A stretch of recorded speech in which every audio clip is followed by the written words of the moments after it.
ये कहानी है 17 जुलाई 2026 की, जब एक पत्नी सुबह सुबह उठते ही किचन में जाती है चाय बनाने के लिए, क्योंकि उसकी सुबह अपने पति को चाय देने से ही होती है। जब वो चाय बना करके चाय ले करके कमरे में जाती है और अपने पति से बोलती है कि उठिए चाय पी लीजिए, लेकिन उसका पति आंखें नहीं खोलता है, बॉडी में कोई मूवमेंट नहीं होती है और काफ़ी देर तक अपने पति को आवाज़ देने के बाद जब कोई रिस्पॉन्स नहीं आता है, उसके बाद वह घबराई हुई हालत में बाहर जाकर अपने सास ससुर को बताती है इस बारे में। सास ससुर भी इस घटना को सुनकर काफ़ी शॉक हो जाते हैं और तुरंत 100 नंबर पे कॉल करते हैं। जब पुलिस आती है और उनको ऐसा फील होता है कि बॉडी वाकई मूवमेंट नहीं कर रही है और उसी अवस्था में बॉडी को पास ही के हॉस्पिटल में ले जाया जाता है। जब डॉक्टर्स बॉडी को चेक करते हैं तब वो ये बताते हैं कि अब वह इंसान जिंदा नहीं है। जी हाँ, वो इंसान अपनी जान गंवा बैठा है।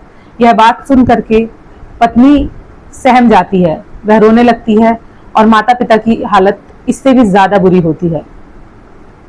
डॉक्टर से जब पूछा जाता है कि यह घटना क्यों हुई, कैसे हुई, तो डॉक्टर इसके जवाब में चेक करते हुए बॉडी को कहते हैं कि यह सांप के काटने से मौत हुई है। जी हाँ दोस्तों, उस मोमेंट पे परिवार वालों के लिए, उस व्यक्ति की पत्नी के लिए इस चीज को समझ पाना बहुत ज्यादा मुश्किल था कि आखिर यह घटना कैसे हुई। लेकिन उससे भी ज्यादा सदमा लगा था उनके माँ बाप को। उस अवस्था में अपने बेटे को मृत अवस्था में देख पाना उनके लिए भी बहुत ज्यादा ही दुखी कर देने वाला था। लेकिन इस कहानी को समझने के लिए हमको स्टोरी में थोड़ा और पहले जाना पड़ेगा। तो जी हाँ, चलते हैं स्टोरी में थोड़ा और पहले और समझते हैं कि आखिर इस वाकया का शुरुआत कहाँ से होती है और इस कहानी का अंत इतना खतरनाक कैसे होता है।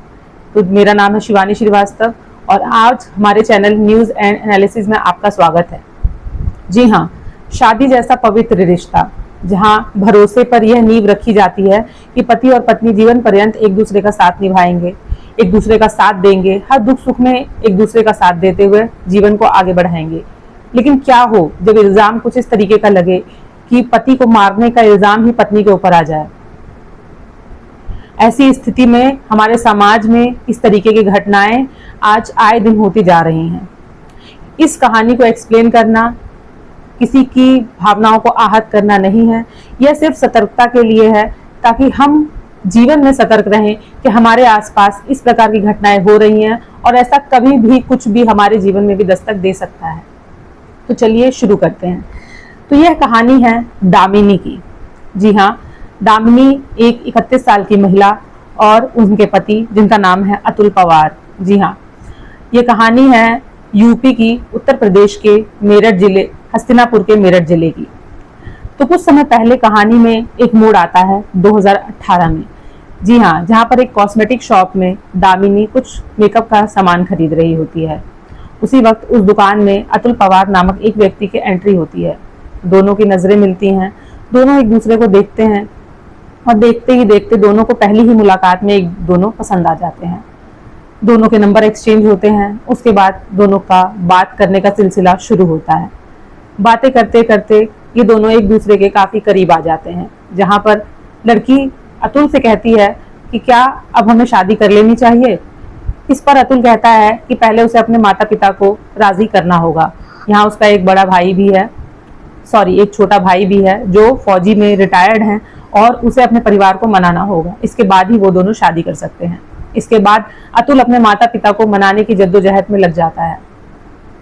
पहले तो उसके माता पिता इस शादी के लिए राजी नहीं होते हैं, नहीं उसका भाई शादी के लिए तैयार होता है। लेकिन अतुल अपनी जिद पर अड़ा होता है कि वह शादी करेगा तो दामिनी से ही करेगा। अंत में माँ बाप राजी तो नहीं होते, लेकिन दुखी मन से ही शादी में शामिल जरूर होते हैं। धूमधाम से अतुल और दामिनी की शादी होती है 2019 में। दोनों का जीवन अच्छा चल रहा होता है, दोनों एक दूसरे के साथ बेहद खुश होते हैं, दोनों एक दूसरे से बेहद प्यार करते हैं। धीरे धीरे दामिनी, जो कि एक पढ़ी लिखी सशक्त महिला थी, जिसने डबल MA किया हुआ था प्लस BEd भी कर रखा था, वह एक कंप्यूटर कोर्स के बहाने एक नौकरी में दाखिला लेती है और वहां वह नौकरी करने लग जाती है। घर में अतुल भी काम कर रहा होता है। दोनों का जीवन लगभग ठीक ठाक चल रहा होता है। वर्ष 2020 में दामिनी को एक बेटा पैदा होता है। इसके बाद उनका परिवार पूरा हो जाता है। जी हाँ, यहाँ पे एक परफेक्ट फैमिली जो है वो अब रेडी हो चुकी होती है। वर्ष 2021 में दामिनी अपने पति से कहती है कि आखिर कब तक हम इस तरीके से नौकरी करेंगे। हम दोनों पढ़े लिखे हैं, मैं टीचर से नॉलेज रखती हूँ, मैंने डबल MA किया हुआ है और आपको भी काम का अच्छा नॉलेज है। क्यों ना हम अपना एक स्कूल स्टार्ट करें, बच्चों का स्कूल, जी हाँ, प्ले स्कूल, और हम दोनों मिल करके उसे बड़ा बनाएं और एक बिजनेस डेवलप करें। ये बात सुन करके अतुल बेहद खुश होता है और अपनी पत्नी का साथ देने के लिए पूरे तरीके से तैयार होता है। कुछ समय बाद दोनों मेरठ में ही एक जगह पर एक स्कूल खोलते हैं जिसका वह नाम रखते हैं कृष्णा किड्स प्ले स्कूल।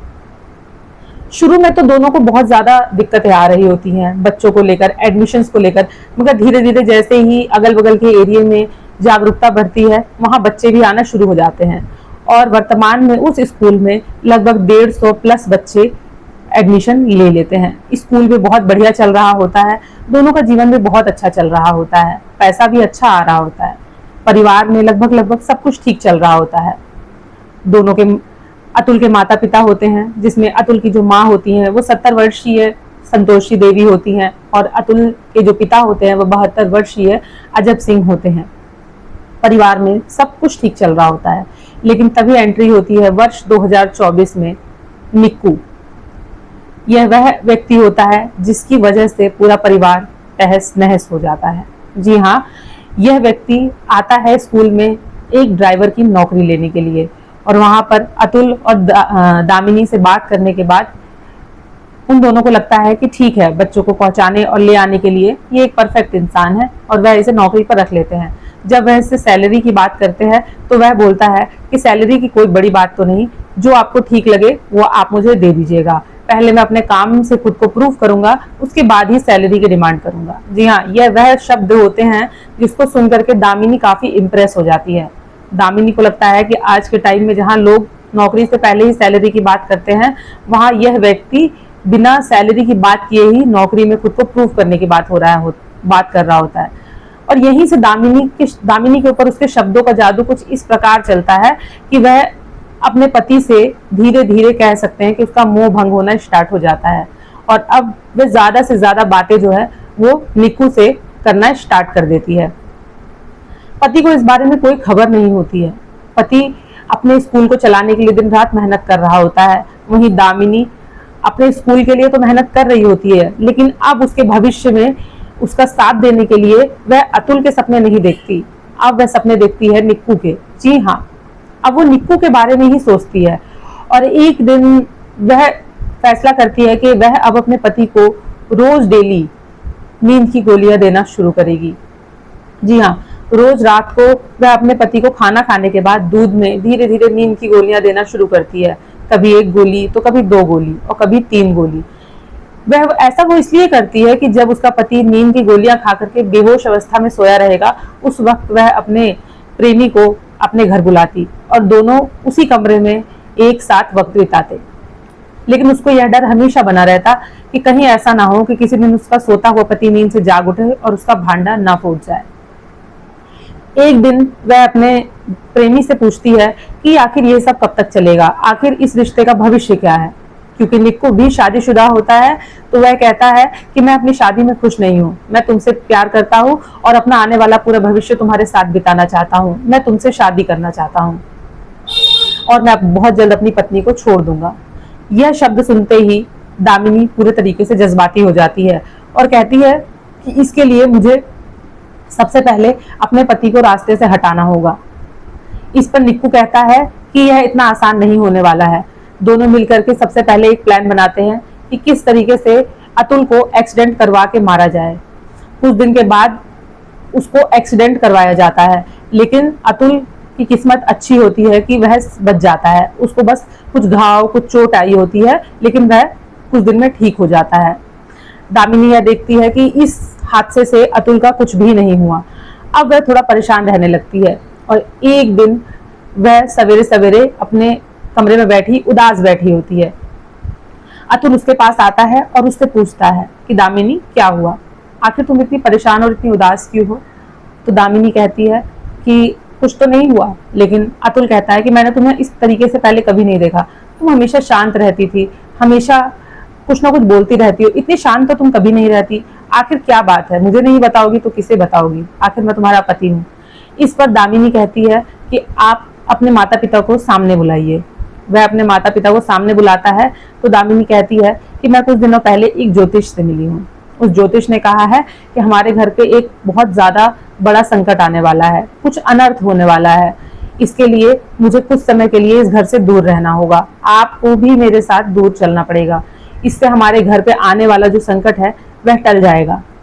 पहले तो अतुल इन सब बातों पे यकीन नहीं करता, लेकिन दामिनी कुछ इस तरीके से बातें रखती कि अतुल को अंततः उसकी बातों पर विश्वास ही हो गया और वह अपने माता पिता से बोलता है कि माँ पापा, मुझे दामिनी की बात को मानना होगा, कल को भविष्य में अगर हमारे परिवार पे कोई संकट आ गया तो हम क्या करेंगे। माता पिता वैसे तो ऐसा नहीं चाहते थे, लेकिन अपने बेटे के लिए वह मान गए। वह बोलते हैं कि हम दूर भी खुश हैं और अगर इससे हमारे परिवार पे आने वाले संकट से हमें छुटकारा मिलता है तो तुम दामिनी के साथ जाओ और कुछ दिन के लिए अकेले रहो। इसके बाद दामिनी और अतुल घर से दूर चले जाते हैं और दोनों साथ में रहते हैं। शहर जाकर के अतुल कुछ काम करने लगता है और दामिनी और वो दोनों साथ में रहने लगते हैं। सब कुछ ठीक चल रहा होता है, लेकिन तभी कुछ समय के बाद सवेरे सवेरे एक खबर मिलती है उसके माता पिता को कि अतुल अब इस दुनिया में नहीं रहा। यह घटना सुनते ही उसके माता पिता के पैरों के नीचे से तो जैसे जमीन ही खिसक जाती है। जब यह खबर उसके भाई को मिलती है तो वह दौड़ा दौड़ा हॉस्पिटल पहुंचता है, जहां जाकर ये पता चलता है कि अब उसका भाई इस दुनिया में नहीं रहा। दामिनी फूट फूट कर रो रही होती है। सबको यही लगता है कि यह महज एक हादसा ही है, लेकिन ऐसा नहीं होता। जब निक्कू ने यह बोला था कि मैं तुमसे शादी करना चाहता हूँ, उस वक्त निक्कू और दामिनी ने मिलकर एक प्लान बनाया। ये प्लान इतना खतरनाक था कि एक आम व्यक्ति इसे सोच भी नहीं सकता। दामिनी दिन रात थ्रिलर मूवीज देखने लगी। वह पति को मारने के नए नए तरीके ढूंढने लगी। जिस तरीके की घटनाएं हमारे समाज में हो रही हैं, जहाँ आए दिन कोई ना कोई पत्नी अपने पति का खून कर रही है, दामिनी भी इससे प्रेरणा लेकर के दिन रात नए नए तरीके ढूंढने लगी। फिर उसको याद आता है कि स्कूल खोलते वक्त उन लोगों ने शेयर्स को 50-50% पे रखे हुए हैं, यानी कि जो भी शेयर हैं वो दोनों के आधे आधे हैं। अतुल ने अपना एक जीवन बीमा कराया हुआ था 20 लाख रुपए। दामिनी निक्कू से कहती है कि अगर मैं अपने पति को कुछ इस तरीके से मारूं जब ये हादसा लगे, ताकि वह 20 लाख रुपए जो जीवन बीमा के हैं वह मिल जाएं, तो इससे हमारा जीवन आने वाला थोड़ा और आसान हो जाएगा। निक्कू बोलता है कि इसके लिए हमें कोई सरल रास्ता ढूंढना पड़ेगा। इस पर दोनों जब काफी सर्च कर रहे होते हैं तब उन्हें एक मूवी में दिखता है कि किसी व्यक्ति की सांप के काटने से मौत हो गई। यहीं से उन दोनों का शातिर दिमाग जो है वो एक्टिवेट हो जाता है। दोनों आपस में बात करके फैसला लेते हैं कि वह अतुल को सांप से कटवा कर ही मरवाएंगे। अब आगे की जिम्मेदारी दामिनी निक्कू को सौंपती है और कहती है कि अब तुम्हें एक ऐसे सांप का इंतजाम करना है जिसके काटने पर एक बार में ही व्यक्ति की मौत हो जाए और बचने की कोई गुंजाइश ना रहे। निक्कू गांव में ही ढूंढते ढूंढते 2 सपेरों के पास पहुंचता है और उनसे बात करता है। सपेरे कहते हैं कि हमारा काम है सांप को पकड़ना और सांप को पकड़ के जंगलों में छोड़ना, और जो जहरीले सांप होते हैं उन्हें हम अपने पास भी रख लेते हैं। निक्कू कहता है कि मुझे एक ऐसा सांप चाहिए जिसके काटने पर व्यक्ति की मौत तुरंत हो जाए। इस पर दोनों कहते हैं कि काम हो जाएगा, आप हमें 5 लाख रुपए दे दीजिए, हम आपको एक ऐसा सांप दे देंगे। इस पर निक्कू कहता है कि अभी उसके पास 5 लाख रुपए नहीं है, लेकिन वो एडवांस में कुछ पेमेंट दे देगा और जैसे ही उस व्यक्ति की मौत का बीमा का पैसा आएगा वह उसमें से 5 लाख रुपए उसे दे देगा। इस पर सहमति बनती है और 15,000 रुपए एडवांस पेमेंट के साथ डील डन हो जाती है।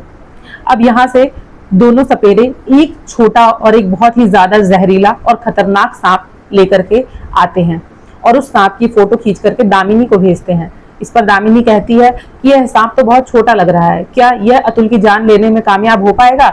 इस पर दोनों सपेरे कहते हैं कि मैडम आप इसके छोटे होने पर मत जाइए, यह इतना जहरीला है कि एक बार में काटने के बाद इसका काटा हुआ पानी भी नहीं मांगता। इस पर दामिनी कहती है कि मुझे यकीन नहीं होता। तो वह दोनों उस सांप को बॉटल में करके उसकी फोटो खींच करके व्हाट्सएप पे दामिनी को शेयर करते हैं और दामिनी को संतुष्ट करते हैं कि अगर काम नहीं हुआ तो आप हमें पेमेंट भी मत दीजिए। दामिनी और निक्कू दोनों उस डील को हाँ करते हैं और अब ओरिजिनल सांप को बॉटल में करके दामिनी के पास पहुंचा दिया जाता है। दामिनी जो कि इस बात को लेकर संतुष्ट थी कि यदि एक बार सांप काटे तो क्या पता इंसान जग जाए, और अगर वो जग जाएगा तो उसको हॉस्पिटल लेकर जाना पड़ेगा या किसी सपेरे को बुलाना पड़ेगा ताकि जहर उतार दिया जा सके। लेकिन अगर वह व्यक्ति नशे में हुआ या नींद में हुआ तो वह व्यक्ति यह जान ही नहीं पाएगा कि इसको सांप ने काटा है। इसलिए दामिनी 16 जुलाई की रात को अतुल को दूध में 1, 2 और 3 नहीं बल्कि 10 से 12 नींद की गोलियां दे करके उसे सुला देती है। दूध पीते के साथ अतुल इतनी गहरी नींद में सोता है कि उसको यह भी नहीं पता चलता है कि अब उसके बाद उसके साथ क्या होने वाला है। यहाँ से दामिनी अपना अगला खेल शुरू करती है। वह सांप को लेकर के बॉटल्स के साथ लेकर जाती है और जिस कंबल को ओढ़ करके अतुल सो रहा होता है उस कंबल के अंदर ही सांप को छोड़ देती है और दरवाजा लॉक कर देती है। वह कंबल को इस तरीके से सेट करती है कि सांप चाह करके भी कंबल से बाहर ना निकल सके और उसमें ही घूमता रहे, ताकि वह एक बार नहीं कई बार व्यक्ति को काटे और नींद में होने के कारण से वह व्यक्ति जाग ना सके और रातों रात ही उसकी मृत्यु हो जाए। सांप ने पूरी रात में अतुल को 2 बार काटा और क्योंकि अतुल इतनी ज्यादा गहरी नींद में था कि वह ये महसूस ही नहीं कर पाया कि उसको सांप ने काटा है और सुबह होते होते उसकी मौत हो गई। जी हाँ, इसके बाद जब डेड बॉडी को डॉक्टर्स ने ये कंफर्म करते हुए कहा कि अतुल की मृत्यु सांप के काटने से हुई है, तब दामिनी फूट फूट कर रोने लगी। ऐसा लगा जैसे उसने तो कुछ किया ही नहीं। लेकिन यहाँ पर उसके माता पिता को बिल्कुल ही यकीन नहीं हो पा रहा था कि उनके बेटे की मृत्यु एक हादसा है। इस पर वह पुलिस से कहते हैं कि हम जब तक पोस्टमार्टम नहीं हो जाता तब तक हम अंतिम संस्कार नहीं करेंगे, हमें पूरी पुष्टि चाहिए। इस पर पुलिस जो है वो रेडी होती है और डॉक्टर्स को पोस्टमार्टम करने के लिए बोलती है। पोस्टमार्टम की रिपोर्ट आती है। पोस्टमार्टम की रिपोर्ट आने के बाद यह संतुष्टि मिल जाती है और यह पुष्टि हो जाती है कि व्यक्ति की मृत्यु जो है वो सांप के काटने से ही हुई है। इसके बाद डॉक्टर्स उनके माता पिता से कहते हैं कि आपके बेटे की मृत्यु जो है वह सांप के काटने से ही हुई है, अब आप संतुष्ट हैं, अब जाकर अपने बेटे का दाह संस्कार करिए। इसके बाद जो माता पिता होते हैं वो बॉडी को लेकर के जाते हैं मगर दाह संस्कार करने से मना कर देते हैं। वहां पर काफी ड्रामा होता है। इस पर पुलिस आकर बोलती है कि आपने तो कहा था कि पोस्टमार्टम रिपोर्ट के बाद आप दाह संस्कार करेंगे, आखिर आप लोग दाह संस्कार क्यों नहीं कर रहे हैं। इस पर उसकी माँ चीख चीख कर कहने लगती है कि मुझे पूरा यकीन है कि मेरे बेटे की मृत्यु एक हादसा नहीं है, यह सोची समझी साजिश है, उसका कत्ल किया गया है। पुलिस इस बात को पहले तो झुठला देती है लेकिन फिर वह पूरी कहानी बताती है कि किस प्रकार दामिनी ने एक ज्योतिषी का बहाना करके अतुल को घर से दूर लेकर के गई और उसने कुछ समय पहले इस तरीके की बात कही थी। और अगर ज्योतिष की बात वाकई सही थी तो अलग हो जाने के बाद भी हमारे बेटे की मृत्यु क्यों हुई। उसने हमारे माइंड में पहले ही ये बीज बोने की कोशिश की कि कल को अगर कोई इस तरीके का हादसा हो जाए तो वह सारा ब्लेम ज्योतिष के ऊपर डाल देगी कि ज्योतिष ने तो ये बात पहले ही कही थी कि कोई ना कोई अनर्थ होने ही वाला है। यह बात सुनकर के पुलिस वाले भी चौंक जाते हैं। वह सोचते हैं कि जिस तरीके से आजकल पत्नियां अपने पति को अलग अलग तरीके से मौत के घाट उतार रही हैं, हो सकता है दामिनी भी इस तरीके की शातिर दिमाग वाली औरत हो। और तभी उनके हाथ लगता है दामिनी का फोन। जी हाँ, दामिनी का फोन मिलते के साथ ही पुलिस उसको तुरंत सर्विलेंस पे लगाती है और क्योंकि चैट डिलीट की जा चुकी होती है फिर भी पुलिस व्हाट्सएप चैट रिकवर करवाती है। व्हाट्सएप चैट रिकवर करवाने के बाद उन्हें एक अजीब चीज देखने को मिलती है क्योंकि उसमें वह फोटो भी रिकवर हो जाती है जिस फोटो में सपेरों ने बॉटल में सांप का फोटो भेजा था। पुलिस जब वह फोटो देखती है तब वह तुरंत सपेरों को बुलवाती है और सपेरों से कहती है कि वो जो सांप तुमने पकड़ा था जब अतुल की मौत हुई थी तो वह कैसा दिखता था। सपेरे इस फोटो को देखते हैं और उस सांप को देखकर बोलते हैं कि सर यह सांप और वह सांप एक ही है। जी हाँ दोस्तों, यहाँ से पुलिस 100% कंफर्म हो जाती है कि दामिनी ने साजिश रच करके ही इस तरीके के कारनामे को अंजाम दिया है। पुलिस आगे की कार्यवाही को जब जारी करती है और फोन के कॉल डिटेल्स निकलवाती है तब वह देखती है कि दामिनी की सबसे ज्यादा बात उसके स्कूल के ड्राइवर निक्कू से ही हो रही थी। इतनी बातें तो उसने कभी अपने पति से भी नहीं की थी। इसके बाद जब निक्कू को अरेस्ट किया जाता है तो निक्कू पहले तो थोड़ा सा टालता है। पहले तो वह यह बोलता है कि नहीं ऐसा कुछ भी नहीं है, लेकिन थोड़े से टॉर्चर के बाद वह सारा सच उगल देता है। वह ये बताता है कि हम दोनों एक दूसरे से बेहद प्यार करते हैं और इसी की वजह से हमने अतुल को अपने रास्ते से हटाने के लिए यह सब किया। जिसमें दामिनी ने उसका पूरा साथ दिया और वह दामिनी से शादी करना चाहता था। जी हाँ दोस्तों, इस तरीके से एक पत्नी ने अपने पति को मौत के घाट उतार दिया। हम एक समाज में रहते हुए प्रेम विवाह हो या अरेंज मैरिज हो, दोनों में ही इस तरीके की घटनाएं आजकल सामान्य होती जा रही हैं। विवाह खोखला होता जा रहा है या लोग इसे खोखला बनाते जा रहे हैं, यह सवाल तो मैं आपके ऊपर छोड़ती हूँ। लेकिन इस तरीके की घटनाएं स्त्रियों पर से भरोसा कम करती ही जा रही हैं और समाज में विवाह जैसे बंधन का अस्तित्व भी बहुत ज़्यादा फीका होता जा रहा है। इस तरीके की घटनाएं हमें सिखाती हैं, सतर्क करती हैं और सोचने पर मजबूर भी करती हैं कि हमारा मन क्या इतना कमज़ोर हो चुका है कि क्षणिक सुख के लिए हम अपने भविष्य, अपने वर्तमान सब कुछ दांव पर लगा दे रहे हैं। तो यह कहानी आपको कैसी लगी, यह जो घटना है इसको सुन करके आप क्या सोचते हैं उसे हमें कमेंट बॉक्स में लिखें। तब तक के लिए मिलती हूँ एक अगली क्राइम स्टोरी के साथ में। आप सभी को मेरा नमस्कार। बने रहिए हमारे साथ न्यूज़ एंड एनालिसिस चैनल में। शुक्रिया। मिलती हूँ अगले वीडियो।